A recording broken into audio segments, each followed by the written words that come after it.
Hey everyone, it's Eli from Ministry Equipping, and in this video we're going to talk about a feature called talkback and what it is and how to implement it into your worship ministry.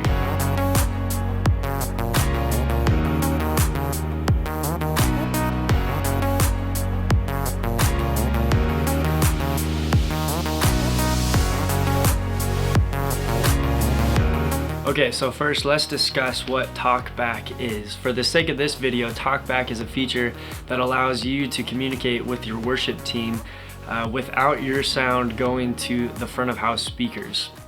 There's a lot of different ways to set this up, but we found that the easiest and most reliable is by utilizing Radial Engineering's Hotshot DM1 foot switch.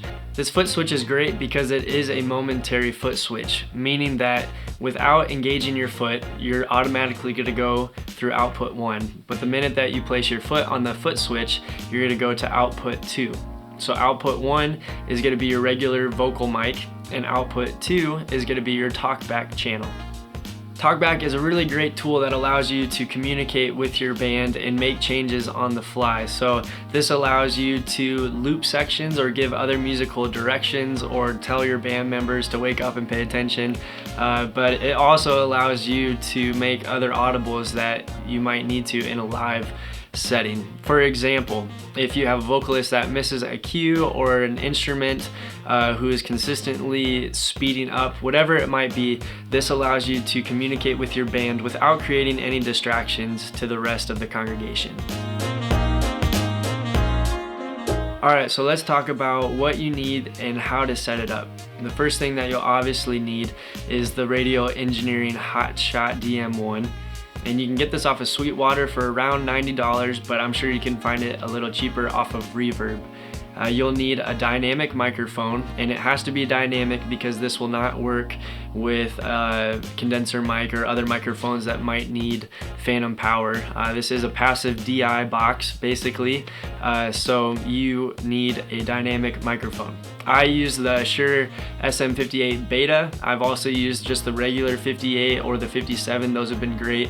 There's also other brands out there that make dynamic microphones, so use what you have, but overall it needs to be a dynamic microphone. From here you need 3 XLR cables, and you will need some sort of a mixer, preferably a digital mixer, but you can, I suppose, make this work depending on your setup with an analog rig as well. And then you'll also need some sort of personal monitoring system for your musicians on stage. At my church, we use a lot of the Behringer products, so we have the Behringer X32 paired with the P16s and a couple P2s for our vocalists up front. And I know that Andy at his church uses the Allen & Heath GLD80 paired with the ME1s and the Shure PSM 900s for the in-ear wireless packs. From here, setup is really easy and basic. You're going to plug in your microphone into the box, and then you have 2 outputs. Your first output you're going to plug into your regular vocal channel, and your second output you're going to plug into your talkback channel.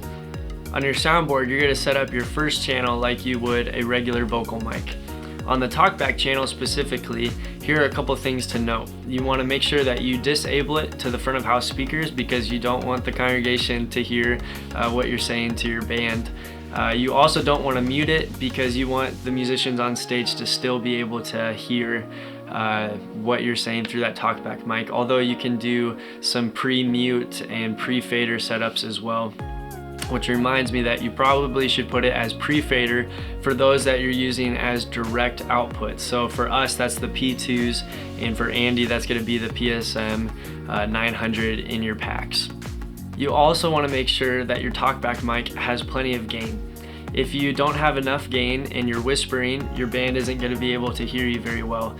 But you also don't want to use so much gain that in case you yell when you step on the talkback mic, it blows your team's ears away. So find that setting, but err on the side of too loud so that your musicians can turn you down individually. A couple of final notes. I have had a couple issues with these talkback foot switches in the past, and typically that's been because of a popping noise that it creates. So a couple of things to check. Make sure that your XLR cables are good and not shorted out. I've noticed that if I use too long of XLR cable, that causes some issues too.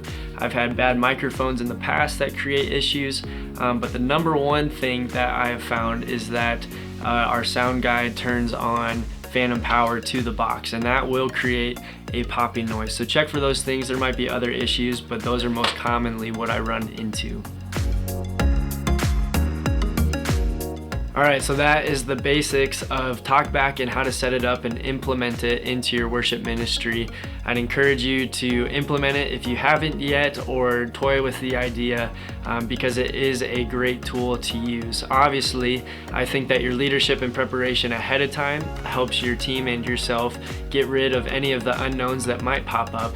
However, we're human, and those things will pop up. It's just how it goes sometimes. So I'd encourage you to use the Hotshot DM1 and implement it into your worship, and I hope that blesses your personal worship ministry. Thanks for watching.